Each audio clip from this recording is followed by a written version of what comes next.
Hello students, myself Dr. Mona Chauhan, Assistant Professor of Commerce from Government KH College, Abhanpur. Our today's topic is Commercial Bank and Reserve Bank of India, व्यापारिक bank और reserve bank. इस video में हम व्यापारिक bank और reserve bank के कार्यों में क्या क्या समानताएं हैं, उनके दोनों के कार्यों में क्या अंतर है, उनके कार्य आपस में किस प्रकार एक दूसरे से संबंधित है, इन सभी बातों का अध्ययन करेंगे। So let's start. सबसे पहले देखते हैं व्हाट इज कॉमर्शियल बैंक। व्यापारिक बैंक वे बैंक हैं जो लाभ प्राप्त करने के उद्देश्य से मुद्रा तथा साख का व्यापार करते हैं। प्रोफेसर क्राउथर ने इसे एक्सप्लेन करते हुए लिखा है, व्यापारिक बैंक वह संस्था है जो अपनी स्वयं की तथा जनता की साख का व्यापार करती है। इस प्रकार हम कह सकते हैं कि व्यापारिक बैंक एक ऐसी संस्था है जो मुद्रा को अपने पास रखती है, उधार देती है और उसका विनिमय करती है। व्यापारिक बैंक प्रायः संयुक्त स्कंध बैंक होते हैं, अर्थात उनकी पूंजी अनेक अंशों में बटी हुई होती है और वे अंश अनेक व्यक्तियों या संस्थाओं द्वारा खरीदे हुए होते हैं। व्यापारिक बैंक धन जमा करने का, ऋण देने का, चेकों का संग्रहण एवं भुगतान करना, एजेंसी संबंधी अनेक काम करती है। तो चलिए देखते हैं व्यापारिक बैंक के क्या क्या कार्य होते हैं। व्यापारिक बैंकों के कार्य। जमा स्वीकार करना। व्यापारिक बैंक ग्राहकों की बचत चालू या सावधि जमा खातों में जमा करते हैं, जो क्रमशः अल्प अवधि या दीर्घ अवधि के लिए होती है। इस प्रकार बैंक समाज की बचतों को इकट्ठा करते हैं और व्यापारियों को उधार देते हैं। इस प्रकार व्यापारिक बैंक साख का निर्माण करते हैं, जिससे देश में उत्पादन बढ़ता है, आर्थिक विकास की गति तीव्र होती है। अभिकर्ता संबंधी कार्य। व्यापारिक बैंक अपने ग्राहकों के साख पत्रों का भुगतान करता है, उनकी ओर से ग्राहकों को भुगतान करता है, उनके ग्राहकों का भुगतान संग्रह करता है, ग्राहकों के धन का हस्तांतरण करता है। इस प्रकार व्यापारिक बैंक अपने ग्राहकों के लिए एक एजेंट के रूप में भी कार्य करता है। कॉमर्शियल बैंक विदेशी विनिमय पत्रों का भुगतान करके विदेशी विनिमय में भी सहायक होता है। यह विदेशी करेंसी को खरीदता और बेचता है। इसके अलावा वह अपने ग्राहकों को विविध उपयोगी सेवाएं भी प्रदान करता है, जैसे वह अपने ग्राहकों को बहुमूल्य धातुओं की रक्षा के लिए लॉकर की सुविधा प्रदान करता है, साख प्रमाण पत्र, ट्रैवलर्स चेक इत्यादि प्रदान करता है, उनको व्यापारिक सूचनाएं और आंकड़े एकत्रित करके देता है, उनके ऋण का अभिगोपन करता है इत्यादि। Reserve bank of India. केंद्रीय बैंक के रूप में यह एक सरकारी बैंक है जो देश में बैंकिंग ढांचे में सर्वोच्च स्थान रखता है। यह देश में पद्र मुद्रा का निर्गमन करता है। यह सभी बैंकरों का बैंक तथा उनका अंतिम ऋणदाता होता है। केंद्रीय बैंक या रिजर्व बैंक ऑफ इंडिया सरकार के एजेंट व सलाहकार के रूप में वित्तीय एवं मौद्रिक समस्याओं का समाधान करता है, विदेशी मुद्रा कोषों का नियमन तथा नियंत्रण करता है। देश में साख का नियंत्रण भी रिजर्व बैंक ऑफ इंडिया करता है। रिजर्व बैंक के बारे में डिटेल के लिए आप पहले के वीडियो को देख सकते हैं। नेक्स्ट है केंद्रीय बैंक और व्यापारिक बैंक में समानताएं, जो कि प्रत्येक व्यापारिक बैंक को केंद्रीय बैंक के निरीक्षण और नियंत्रण के अंतर्गत ही कार्य करना होता है। अतः इनके कार्यों में निम्न समानताएं हैं। पहला, मुद्रा का व्यवसाय। दोनों ही प्रकार की बैंक किसी न किसी रूप में मुद्रा का व्यवसाय करती हैं। केंद्रीय बैंक मुद्रा का निर्माण कर पूर्ति करता है और व्यापारिक बैंक उसका लेन देन करती है। अचल संपत्ति। केंद्रीय बैंक और व्यापारिक बैंक दोनों ही केवल कार्यशील पूंजी के लिए ही ऋण देती हैं। अचल संपत्ति को क्रय करने के लिए ये ऋण प्रदान नहीं करती हैं। साख का निर्माण। दोनों ही प्रकार की बैंक अपने अपने तरीके से साख का निर्माण करती है। एक तरफ जहां रिजर्व बैंक बिना प्रतिभूति रखे नोट का निर्गमन कर देती है, तो दूसरी ओर व्यापारिक बैंक अपने डेराइव डिपॉजिट्स के आधार पर साख का निर्माण करती है। मृत प्रतिभूतियाँ दोनों ही मृत प्रतिभूतियों पर ऋण नहीं देते हैं।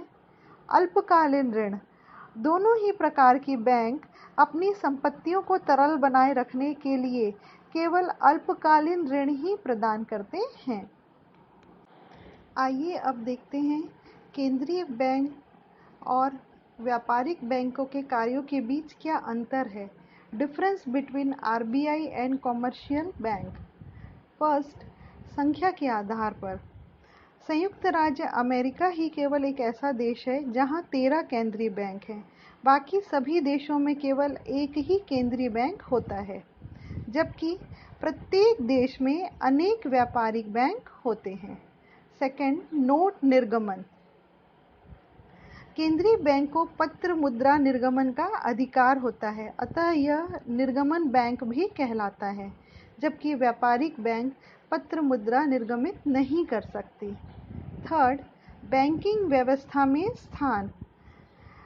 रिजर्व बैंक का स्थान सर्वोच्च होता है, यह सभी बैंकों पर नियंत्रण रखता है, जबकि व्यापारिक बैंक संपूर्ण बैंकिंग व्यवस्था का एक अंग होते हैं और केंद्रीय बैंक के नियंत्रण में कार्य करते हैं। Fourth, banker. केंद्रीय बैंक सरकार के बैंकर के रूप में सरकार की ओर से लेन देन करता है, परामर्श देता है, जबकि व्यापारिक बैंक के पास ऐसा कोई विशेष दायित्व नहीं होता। यह ग्राहक के बैंक के रूप में कार्य करता है। जमा धन पर ब्याज। आरबीआई के पास जो जमा राशि आती है वह उस पर कोई ब्याज नहीं अदा करता, जबकि व्यापारिक बैंक जमा राशियों पर ब्याज प्रदान करता है। स्वामित्व। केंद्रीय बैंक पर सरकार का स्वामित्व होता है, जबकि व्यापारिक बैंक पर अंशधारियों का स्वामित्व होता है। मौद्रिक नीति का निर्धारण व नियंत्रण। मौद्रिक नीति स्वतंत्र रूप से निर्धारित करता है रिजर्व बैंक और उसे संपूर्ण बैंकों पर लागू करता है, जबकि व्यापारिक बैंकों की कोई स्वतंत्र मौद्रिक नीति नहीं होती। ये केंद्रीय बैंक की मौद्रिक नीति का पालन करने के लिए बाध्य होते हैं। नेक्स्ट, संरक्षक। रिजर्व बैंक विदेशी विनिमय कोषों का संरक्षक होता है, जबकि कमर्शियल बैंक कस्टोडियन नहीं होता है। साख का नियंत्रण। देश में साख के नियमन और नियंत्रण पर केंद्रीय बैंक का एकाधिकार है, जबकि व्यापारिक बैंक साख के नियंत्रण एवं निष्पादन पर कोई अधिकार नहीं होता है। समाशोधन गृह का कार्य। केंद्रीय बैंक समाशोधन गृह का कार्य करता है, जबकि व्यापारिक बैंक केवल केंद्रीय बैंक के निर्देशों पर ही समाशोधन गृह का कार्य कर सकते हैं। नेक्स्ट है relation between commercial bank and reserve bank of India. Reserve bank के निम्न कार्य कॉमर्शियल बैंकों से संबंधित होते हैं। फर्स्ट, व्यापारिक बैंकों के नगद रिजर्व का रखवाला, custodian of cash reserve of commercial bank. केंद्रीय बैंक का व्यापारिक बैंकों के साथ वही संबंध होता है जो आम जनता का व्यापारिक बैंकों के साथ। प्रत्येक बैंक को अनिवार्यतः अपनी सावधि और मांग जमा का कुछ प्रतिशत केंद्रीय बैंक के पास जमा रखना पड़ता है। इन्हीं रिजर्व के आधार पर केंद्रीय बैंक चेक के समाशोधन का कार्य भी करता है और व्यापारिक बैंकों के एक दूसरे के निधियों का ट्रांसफ़र भी अच्छी तरह कर पाता है। ये नकदी रिजर्व केंद्रीय बैंक द्वारा कॉमर्शियल बैंक को पुनर्बट्टा प्रदान करने में भी सहायक होते हैं।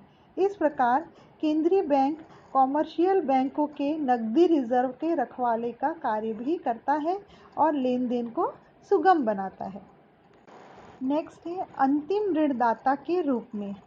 केंद्रीय बैंक व्यापारिक बैंकों के लिए अंतिम ऋणदाता का कार्य भी करता है। दैट मीन्स जब किसी व्यापारिक बैंक को मुद्रा की आवश्यकता होती है और वह कहीं से भी प्राप्त नहीं हो पाता उसे, तो वह उचित प्रतिभूतियों, विनिमय पत्रों इत्यादि के आधार पर रिजर्व बैंक से उधार लेता है। श्री डी कॉक ने केंद्रीय बैंक के इस कार्य को अनिवार्य कार्य माना है। कॉमर्शियल बैंक जब दबाव की स्थितियों में होते हैं तो रिजर्व बैंक उधार देकर उनकी सहायता करता है ताकि देश के वित्तीय ढांचे को टूटने से बचाया जा सके। इसके लिए आरबीआई दो तरीके अपनाता है। फर्स्ट है at the front door, that means सरकारी प्रतिभूतियों, सरकारी हुंडियों एवं बॉन्डों के आधार पर डिस्काउंट हाउस के माध्यम से अंतिम ऋणदाता का कार्य करना। और सेकंड है कॉमर्शियल बैंक को डिस्काउंट हाउस के माध्यम से, मतलब थ्रू द बैक डोर, अप्रत्यक्ष तौर से अस्थायी ऋण सुविधाएं प्रदान करना। दोनों तरीकों में अंतर यह है कि सीधा दिया जाने वाला ऋण बैंक दरों पर दिया जाता है, जबकि अप्रत्यक्ष तौर से दिया जाने वाला ऋण बाजार दरों पर दिया जाता है। इससे केंद्रीय बैंक बाजार दर और कीमतों को प्रभावित करता है। इस प्रकार अंतिम ऋणदाता के रूप में रिजर्व बैंक व्यापारिक बैंकों की संकट के समय सहायता करता है और उन पर नियंत्रण भी कर सकता है। नेक्स्ट है पुनर्बट्टा सुविधा, रीडिस्काउंटिंग फैसिलिटी। सामान्य तौर पर रिजर्व बैंक कॉमर्शियल बैंक को रीडिस्काउंट की सुविधा भी प्रदान करता है। यह सुविधा रिजर्व बैंक द्वारा अंतिम ऋणदाता की सुविधा से अलग होती है। अंतिम ऋणदाता के रूप में दी जाने वाली सुविधा आपातकाल या संकट की स्थिति में दी जाती है, जबकि केंद्रीय बैंक का रीडिस्काउंट का कार्य उसका डेली का जनरल वर्क है। रीडिस्काउंट से अभिप्राय है कि आरबीआई उन विनिमय पत्रों को रीडिस्काउंट करता है जो पहले से ही कॉमर्शियल बैंकों द्वारा एक बार डिस्काउंट कर दिए गए हैं। कॉमर्शियल बैंक व्यापारिक बैंक के विनिमय पत्रों का 90 दिनों के लिए बट्टा करते हैं। इस अवधि के दौरान बैंकों को स्वयं निधियों की आवश्यकता होती है, तो वे उन्हीं विनिमय पत्रों का केंद्रीय बैंक से पुनर्भुगतान करवाकर उधार ले लेते हैं। रिजर्व बैंक जिस ब्याज दर से बिलों का पुनर्भुगतान करता है वह बट्टा दर कहलाती है, जो कि बैंक दर ही होती है। इस प्रकार कॉमर्शियल बैंकों को रीडिस्काउंट की सुविधा द्वारा आरबीआई साख मुद्रा को तरलता प्रदान करता है तथा साख के ढांचे को अत्यधिक लोचदार भी बनाता है, जिससे कॉमर्शियल बैंक थोड़े से कैश रिजर्व के आधार पर ही अपना काम चला लेते हैं, जिससे बैंक में कैश के प्रयोग में मितव्ययता आती है। नेक्स्ट है साख का नियंत्रण। केंद्रीय बैंक का व्यापारिक बैंकों के साथ सबसे महत्वपूर्ण संबंध है इन बैंकों की साख निर्माण करने की शक्ति को नियंत्रित करना, ताकि अर्थव्यवस्था के अंदर स्फीतिकारी और अस्फीतिकारी दबावों को नियंत्रित रखा जा सके। इसके लिए केंद्रीय बैंक मात्रात्मक तथा गुणात्मक दोनों तरीके अपनाती है। मात्रात्मक तरीके में बैंक दर नीति, खुले बाजार की क्रियाएं, बैंकों के रिजर्व अनुपातों में परिवर्तन सम्मिलित होते हैं। इनके प्रयोग से केंद्रीय बैंक व्यापारिक बैंकों के साख की लागत तथा मात्रा को नियंत्रित करते हैं। दूसरी तरफ गुणात्मक तरीकों के द्वारा रिजर्व बैंक साख के प्रयोग एवं दिशा को नियंत्रित करने के लिए चयनात्मक साख नियंत्रण, उपभोक्ता साख नियंत्रण, साख की राशनिंग, नैतिक प्रबोधन, प्रचार इत्यादि का प्रयोग करता है। पर इन सब तरीकों के बावजूद यह आवश्यक नहीं है कि रिजर्व बैंक कॉमर्शियल बैंकों की साख शक्ति को नियंत्रित व प्रभावित कर सके।